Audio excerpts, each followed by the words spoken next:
who are concerned about data security. So what reassurance can this Minister give that their data will be safe with this new system? The data will be safe, it will be a fragmented system, and it will have the highest possible data security standards attached. Shadow Minister Lincoln Job, welcome. Thank you, Mr. Speaker. Last night in the Strangers Bar, I bumped into a very influential Labour backbencher who told me with great authority that digital ID simply isn't going to happen. This is good news, of course, because it's going to cost 1.8 billion quid we haven't got, and it's deeply unpopular in the country. So why doesn't the Secretary of State give us all an early Christmas present and simply announce that she's ditching the policy today?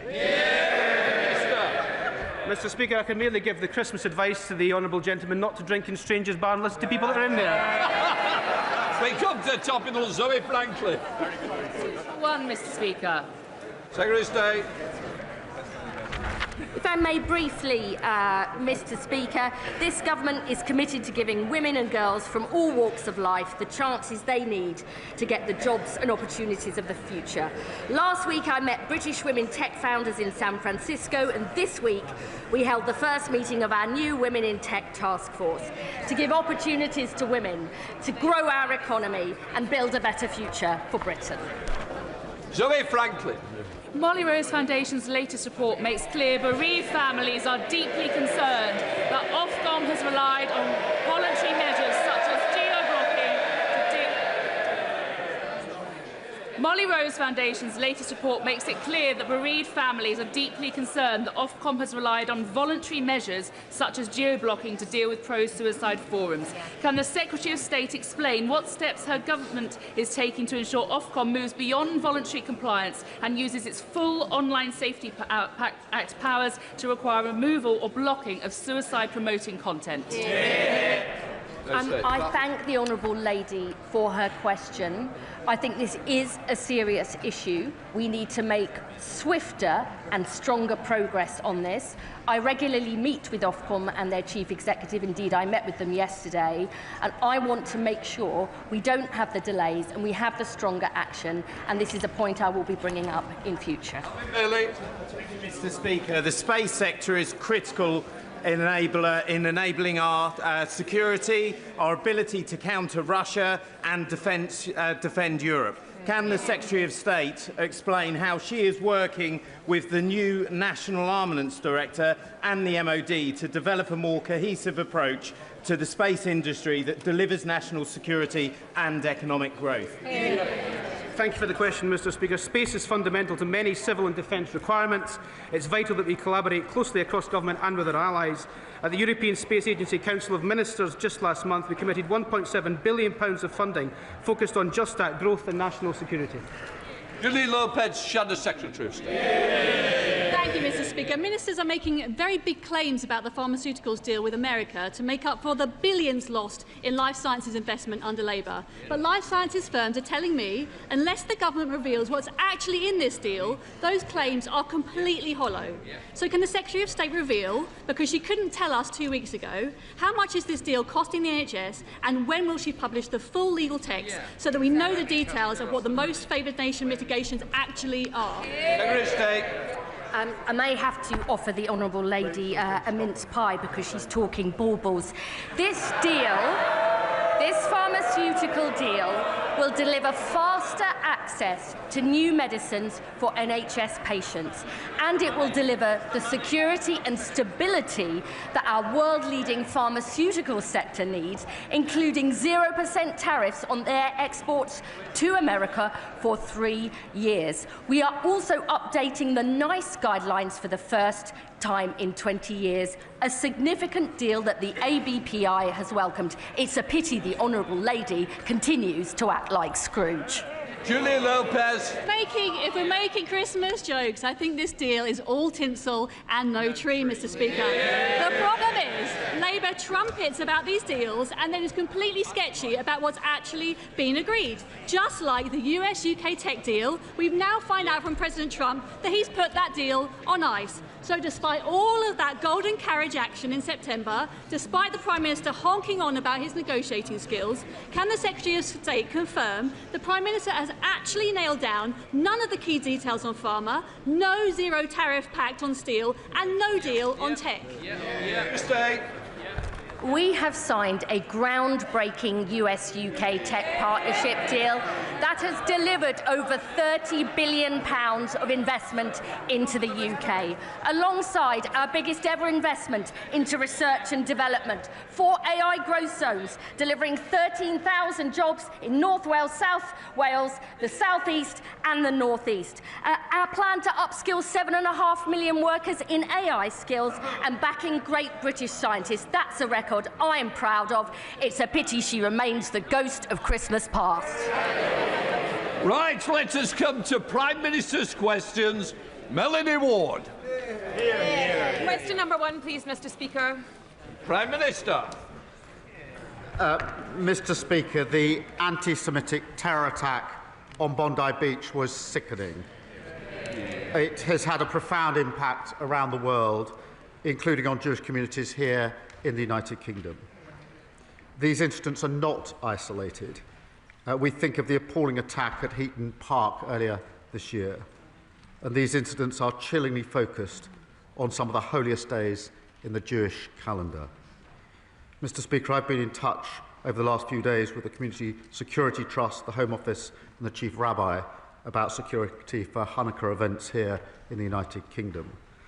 Last night, we held a Hanukkah reception in Downing Street, where I reaffirmed our fight against the poison of anti-Semitism. We will use all of our powers to make sure Jewish communities are safe and secure, as they should be. Mr. Speaker, may I also take this opportunity to wish you, all the staff in Parliament, every member and their families across the House, a very happy Christmas. And a little festive advice to those in reform. If mysterious men from the East appear bearing gifts,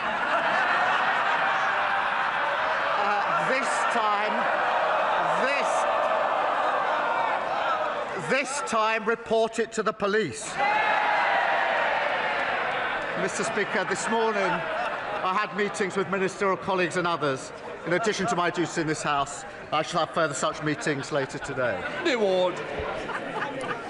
Thank you, Mr. Speaker. I associate myself with the Prime Minister's condemnation of the horrific attacks in Australia.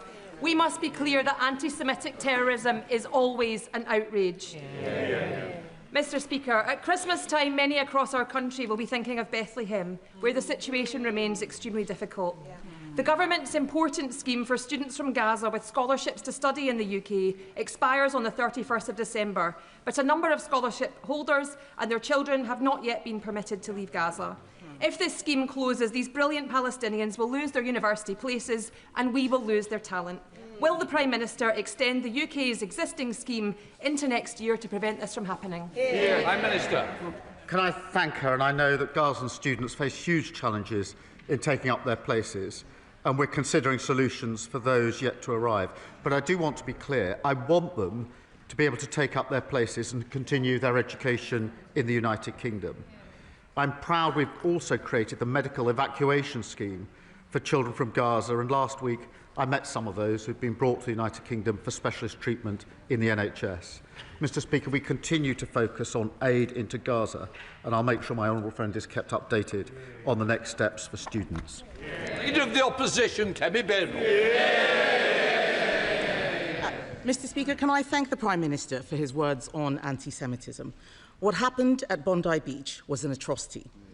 But words of solidarity are not enough. We know the evil we face. Islamic extremism is a threat to Western civilization. It abuses our democracies and subverts our institutions. It is incompatible with British values. So it is not enough just to protect Jewish communities. We must drive Islamic extremism out of this country. Mr. Speaker, I would also like to send my best wishes to our armed forces, to the emergency services and to everyone who will be working over Christmas. And I would also like to take this opportunity to wish you, Mr. Speaker, the House staff and all members of this House, including the Prime Minister, a very Merry Christmas. Mr. Speaker, it is the Prime Minister's second Christmas in Downing Street, and by his own admission, he's not in control. He says nothing happens when he pulls the levers. Does he blame himself or the levers? Mr. Speaker, I'll just set out what we've achieved this week, Mr. Speaker. We're setting out our Violence Against Women and Girls strategy tomorrow. That'll me specialist support for abuse victims and the 999 calls experts. Prime Minister. Mr. Deputy, I expect better from you. Ex-serving officer, we expect the standards of a good officer. Prime Minister. The next lever was 500 jobs protected at Grangemouth, partnering with INEOS to safeguard the plant's future. Next lever was Erasmus scheme, which is being announced later on today from January 2027. The next lever, Mr. Speaker, the Employment Rights Bill, became law, the biggest uplift in workers' rights in a generation. I've got a whole more list, Mr. Speaker. I could go on for a very long time. Not sure exactly what that had to do with the question, Mr. Speaker. The fact is, the Prime Minister promised economic growth, but the only thing that's grown is his list of broken promises. He promised to reduce unemployment, but yesterday, unemployment hit its highest level since the pandemic. It has gone up every single month since he came into office. Why is that? Mr. Speaker, the facts are these: 350,000 people, more people in work this year. We've got the lowest inactivity rate for 5 years. We are taking a number of measures to address this, particularly with the young unemployed. I would remind them that under their watch, unemployment averaged 5.4%, higher than it is today. You two. Mr. Speaker, I don't know what planet the Prime Minister is living on, but unemployment has gone up every single month under him. Youth unemployment, record levels. Graduate recruitment, lowest ever. He promised that he wouldn't increase taxes on working people, but he has. Last year, he increased national insurance. Last month, he froze income tax thresholds.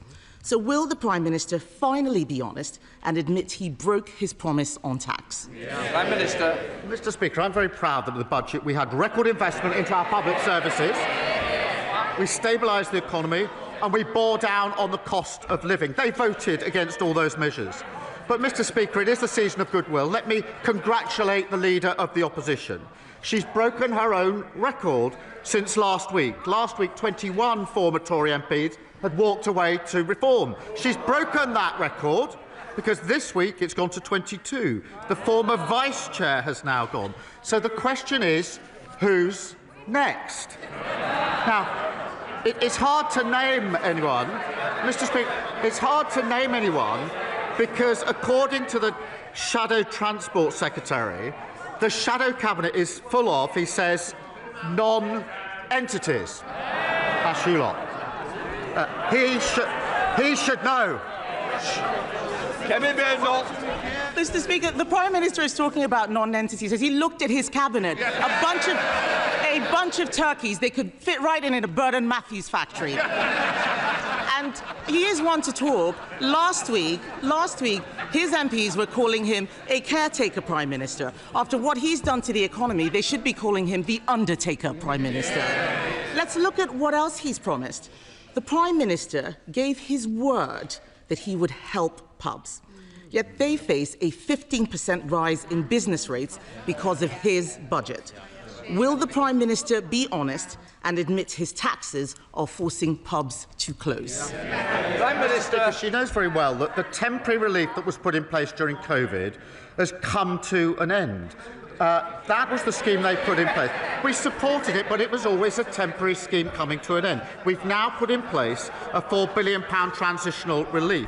We've also taken other measures, creating hospitality zones, greater licensing freedoms and tackling late payments. We're also bearing down on the cost of living, Mr. Speaker, so more people enjoy a drink or a meal out, freezing rail fares, freezing prescription charges, £150 off energy bills, driving wages up. What did they do in relation to each of those, Mr. Speaker? They voted against each and every one of those measures. Mr. Speaker, what pubs has he been speaking to? They've been barred from all of them. And let's look at another broken promise. I don't know why they're shaking their heads. It's not my fault they've got nowhere to drown their sorrows. Let's look at another broken promise. He promised to end the doctors' strike. He gave the doctors a 28.9% pay rise. What did he get in return? This morning, they've gone back on strike for the third time. In the middle of winter, in the middle of the worst flu crisis in years. Mr. Speaker, this shouldn't be allowed. We already banned strikes by the police and the army. Why doesn't he put patients first, show some backbone, and ban doctors' strikes? Mr. Speaker, let me be clear about the strikes. They're dangerous and utterly irresponsible. And my message to resident doctors is don't abandon patients, work with us to improve conditions and rebuild the NHS. But, Mr. Speaker, they left the NHS absolutely on its knees, waiting lists through the roof and confidence absolutely rock bottom. And, Mr. Speaker, I take no lecture for them on industrial harmony. More days were lost to strike action on their watch than any year since the 1980s. Mr. Speaker, of course he's not going to ban doctor strikes. He doesn't have the baubles. The trade unions didn't just buy him. They can shake their heads. They can shake their heads all they like. We all know who's running their party, and it's not him. The trade unions didn't just buy him for Christmas, they bought him for life. And this matters for all those people out there facing a difficult new year. The Prime Minister has lost control. It's not the levers that don't work, it's him. He's breaking every promise he has made. He promised to bring down unemployment, it's up. He promised he wouldn't increase taxes, they're up. He promised to end the doctors' strike, they're on strike again. Mr. Speaker, he said his main mission was economic growth, but the economy is shrinking. With a year like that, is it any surprise that all his MPs want for Christmas is a new leader? Well, Mr. Speaker, we got the Muppets Christmas Carol here. The defections are happening so fast that at Christmas the Leader of the Opposition is going to be left home alone. And the member for Runcorn is clearly dreaming of a white Christmas. But, Mr. Speaker, we know what the Leader of the Opposition wants for Christmas. Her list to Santa is this. Dear Santa, please freeze the minimum wage.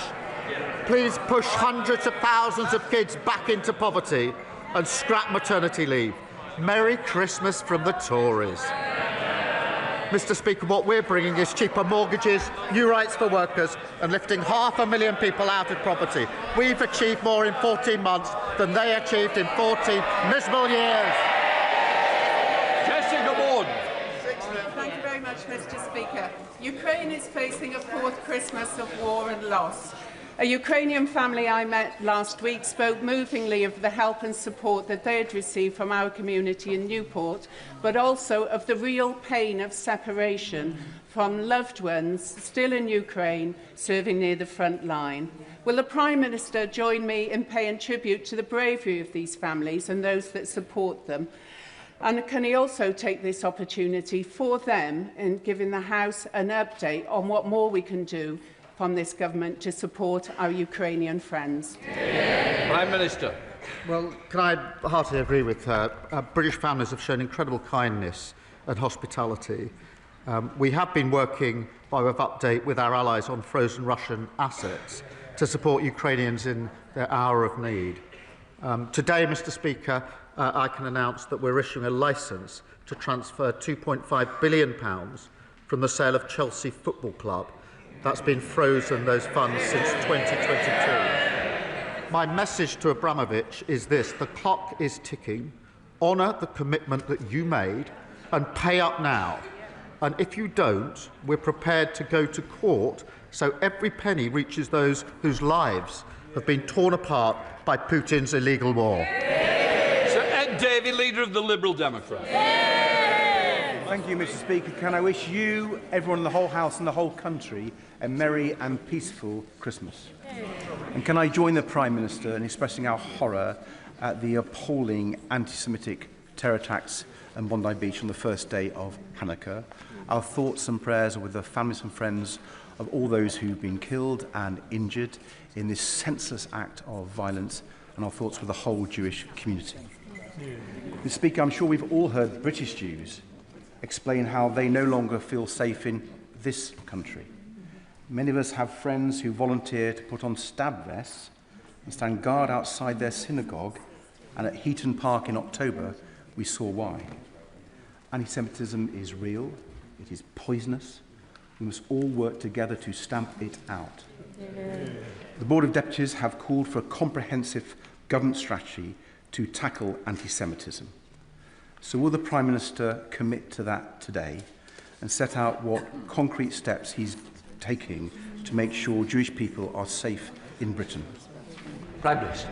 Well, can I thank him for raising this really important issue? And it is really important that we have actions that match the words that we have expressed in response to these horrific attacks. The actions we've taken so far are increasing the funding for Jewish security up to £28 million. I'm pleased to do that, but I'm sad to do that. Having to pay more money to provide security for people to be at their place of worship and to go to school is a sad thing for this country to have to do. I've ordered a review of protest and hate crime laws to stop protests breeding hatred. We're looking at new police powers to deal with repeat and targeted protests. And we've launched a review and training to tackle anti-Semitism in the NHS. There are other steps that we are talking to the community about taking, but all of those actions have already started. Red David. Thank the Prime Minister for that answer, and I hope he will look at the proposal from the Board of Deputies. I think we can work across this House to end the scourge of anti-Semitism. Mr. Speaker, turning to the NHS, even before today's irresponsible strike by the resident doctors, patients were facing a terrible winter crisis.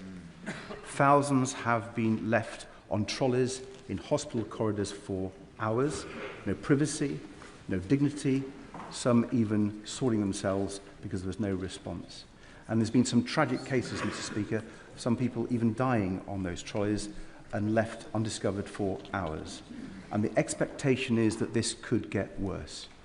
So will the Prime Minister make this his #1 priority to end this crisis, with a mass vaccination programme to stop so many people ending up in hospital with this virus, and funding the social care places people need to leave hospital when they're ready?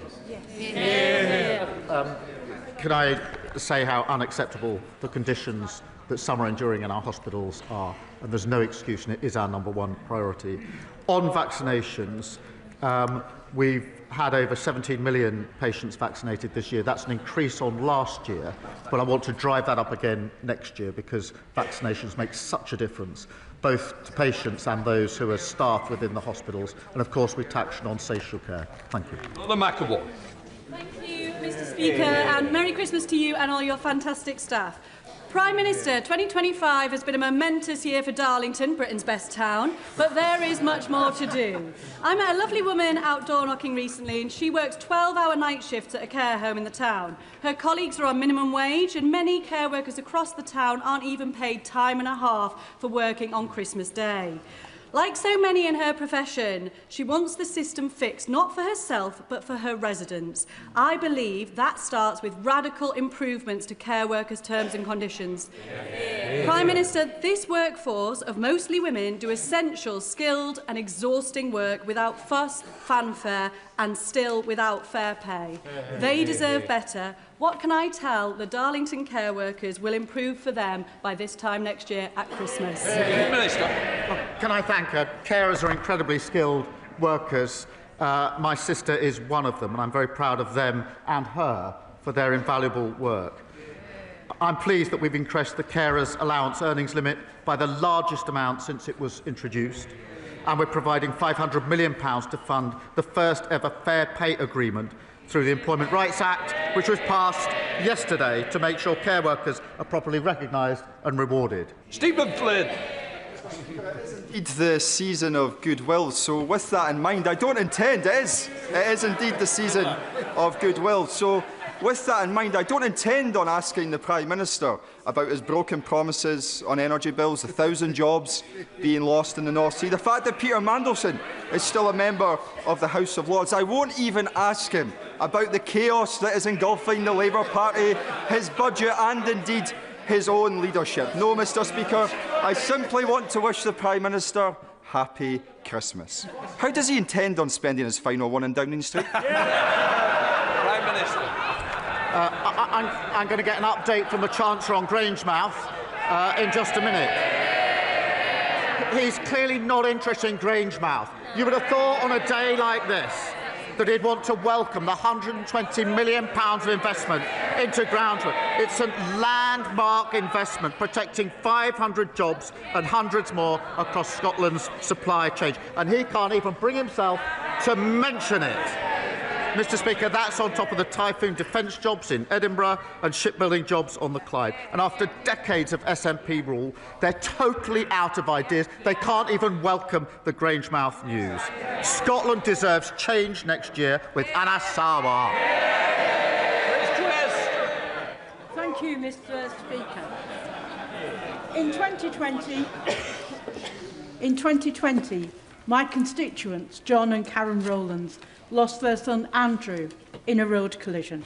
He was just 18 years old and a passenger.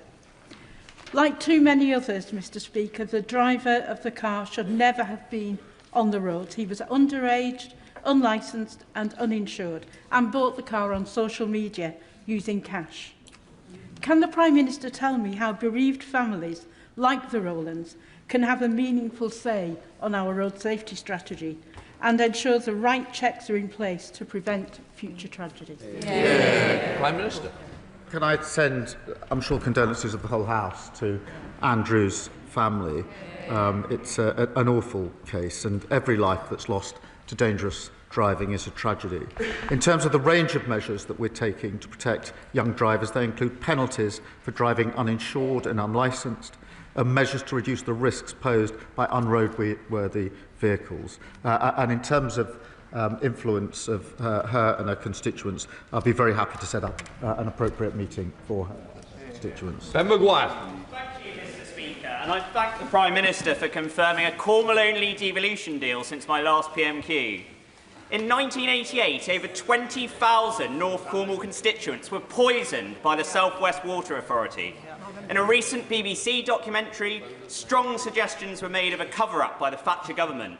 None of those victims have ever been properly compensated, and today South West Water poison my constituents with impunity with their constant sewage dumping. Christmas swims across Cornwall have been cancelled again, while constituents like William Howes in Padstow have been hospitalised. Will the Prime Minister please meet with me to finally deliver justice to all water poisoning victims and make sure this never happens again? Prime Minister. Well, he's right to remind us of what was a terrible scandal, and I will ask the Water Minister to meet him and his constituents to discuss it. He and the public are right to be furious that companies are still polluting our seas, lakes and rivers. Mr Speaker, we've taken action banning bonuses for bosses in 6 polluting companies, changing the law so that those who hide sewage bills can be locked up, and issuing almost £30 million in fines to clean up waterways. We're clearing up the mess that the party over there left, like everything else. Todia Bams. Thank you, Mr Speaker. The West Midlands car industry is world famous, and this government backs our automotive sector. We got a US trade deal, and when criminals shut down production at Jaguar Land Rover, we back the supply chain. Brilliant companies like JH Lavender in my constituency. What a contrast with the member for Clacton, not here as usual, who said, "I predict Jaguar will now go bust," and they deserve to. Would the Prime Minister agree with me that the workers of the West Midlands and the entire country need a Labour government and can't afford the economic vandalism of Reform UK? Well, apparently the leader of Reform's in the lounge. I know he likes an early getaway at Christmas to get to his place in France. But Mr Speaker, He lobbied for economic sanctions against his own country when he was in the United States, with no thought for British workers and zero patriotism. The difference is our US deal secured the best deal for the car industry, providing certainty for the workforce at JLR. And there's more good news, Mr. Speaker, for the car industry this week, because Nissan is now building its new electric Leaf in Sunderland. That's the difference a Labour government makes. Sir Julian Smith. Compliment the Prime Minister on the work he's done on Ukraine and wish him well over Christmas on that topic. Mr. Speaker, pubs are at the centre of rural communities in areas such as North Yorkshire. They are under more pressure than ever before. Could I urge the Prime Minister and the Government to look again at the rates issue and to look at how to relax the transitional relief for those pubs, many of which are otherwise going to close? Prime Minister. Mr. Speaker, it is an important sector. At the heart of this challenge is the end of the temporary relief that was put in place during COVID, and that's why we put in place the transitional measures and investing £500,000 into a hospitality support scheme to help rural pubs diversify. On issues like the cost of living, we've taken a number of measures to make it easier for people to go out and enjoy themselves in pubs, and we'll always look at what measures we can put in place to support pubs. Ed Robertson. Thank you, Mr. Speaker. People across Lichfield, Burntwood and the villages will be looking forward to a very happy new year, not least because of this government's commitment to the Midland Rail Hub project, which will revolutionise rail travel across the West Midlands and further afield. We are all really eager to see a better service between Lichfield and Birmingham as soon as possible, though. So will the Prime Minister join my campaign for a more regular service on the cross-city line? And can he confirm that rail commuters will benefit from frozen fares because of this Labour government? Well, Mr. Speaker, the hub means more regular services for up to 15 stations across the region. That's vital after the Lichfield to Birmingham service was slashed under the previous government. The construction will create around 13,000 jobs, and we're delivering them as quickly as possible, with Network Rail awarding design contracts this week. Mr. Speaker, we're also freezing rail fares. That's the first time that that's happened in 30 years, saving his constituents about £90 a year on the commute to Birmingham. Andrew Snell. Thank you very much, Mr. Speaker. As the ghost of Christmas past scoops up the Prime Minister from his slumber in number 10 this year, I wonder what he will show him on Christmas Eve. Maybe it would be the devastated family farmer putting up the for sale sign on the yard, or the children hugging each other as their independent school closes, or any of the 100,000 hospitality workers who have lost their jobs, or the millions of families that are trying to work out how they will pay their tax bill to fund the ever-growing welfare state. So is it no wonder that the ghost of Christmas future has given up on this Prime Minister, and all that is left is for him to get his bag of coal from Santa and his P45 from his own MP. Happy Christmas. I saw that the honourable member was asking the public to suggest questions for today. I actually put in a bid, Mr. Speaker. I filled it in. I assume he missed the question, I assume. I said he should ask about the 6,000 well-paid, high-skilled jobs we've secured in his constituency, building typhoons, thanks to an £8 billion deal with Turkey. I'm disappointed that he didn't want to talk about good, well-paid jobs in his constituency secured by this Labour government. Mr. Speaker, just days before Christmas, heartbroken Derbyshire families and staff have learnt that the Reform-led council are closing 8 care homes, including Rowthorne in Amber Valley. And that comes just days after learning that the council's cost-saving claims were entirely fabricated. Does the Prime Minister agree with me that when Reform talk about Doge, what they're actually talking about is cutting vital public services care homes? And will he join me in urging Derbyshire County Council to think again? Prime Minister.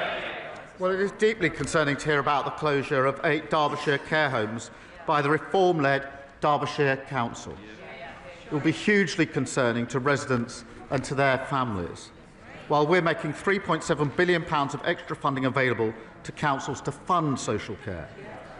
And let me say to the member for Clacton, relaxing in the lounge, Christmas is a time for forgiveness.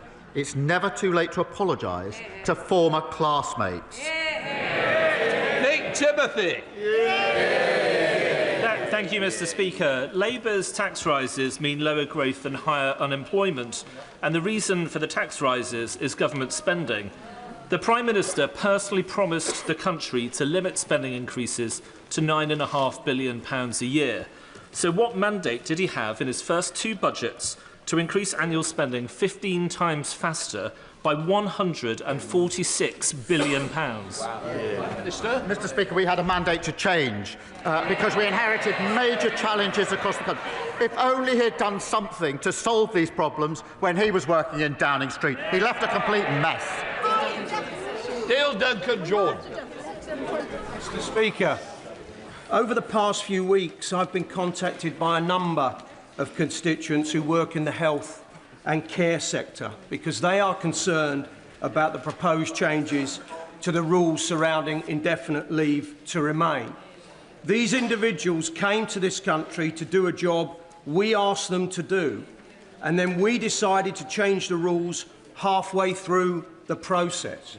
Does the Prime Minister agree that if we are to be a proud, rules-based nation, going back on our word to people who are contributing to our society and building lives here is not only just unfair, it's also profoundly un-British? Prime Minister.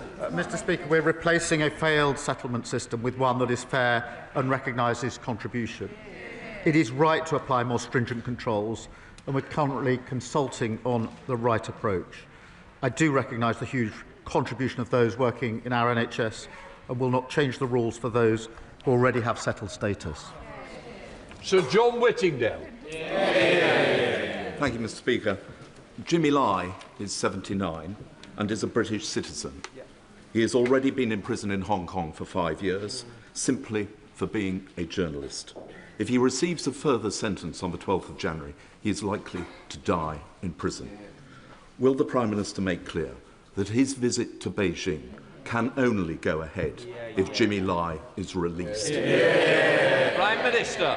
I thank him for raising this really important case, and as he knows, we continually raise this with our counterparts and will continue to do so. And I condemn the conviction. Obviously, we await the sentence, but it's absolutely clear that he's been targeted by the authorities, and this is wrongful, and I call it out. It is important that we continue to engage so that we can raise this issue with those counterparts. Sam Calling. In September, a National Secular Society report highlighted alarming numbers of extremist religious organisations in the UK from various faith traditions, expressing hideous views about women, including promoting female genital mutilation and denying the existence of marital rape. Many of these are registered as charities and therefore eligible for various tax exemptions, as well as thousands or even millions of pounds in public money through gift aid. So will the Prime Minister, as part of the government's mission to halve violence against women and girls, support my campaign for a review of charity law and regulation so that we can make sure the UK taxpayer isn't funding extremism and hate? Minister. Can I thank him for raising this really important issue? The scale of violence and abuse suffered by women and girls is a national emergency, and the Violence Against Women and Girls strategy will be published tomorrow, setting out concrete steps in order to deal with this. We've already taken action to protect victims, including placing domestic abuse specialists in the first 5 999 control rooms, and we're launching a new national policing centre to coordinate police response and target these crimes. I'll make sure that ministers look specifically at the issues that he's raised. Jeremy Corbyn. Thank you, Mr. Speaker. Yesterday, the Minister of State for Justice declined a meeting with the representatives of a number of hunger strikers in prison at the present time. These are all remand prisoners. They're not convicted of anything. Since then, a further prisoner, Kazam, has been taken to hospital, as have others. many people are very concerned about the regular breaches of prison conditions and prison rules in respect to these hunger strikers. Will he make arrangements for the Ministry of Justice to meet representatives of the hunger strikers to discuss these breaches of the conditions that they're experiencing at the present time? Prime Minister. Well, he will appreciate there are rules and procedures in place in relation to hunger strikes, and we're following those rules and procedures. Abdissam Mohammed. Thank you, Mr. Speaker. England is the only country in the world with a fully privatised and monopolised water system, and is broken. My constituents in Sheffield Central, like many across the country, continue to face burst water pipes, polluted rivers and rising bills, all while the Chief Executive of Yorkshire Water has taken 1.3 million in bonus payments to an offshore company, and that's on top of her very healthy £660,000 salary.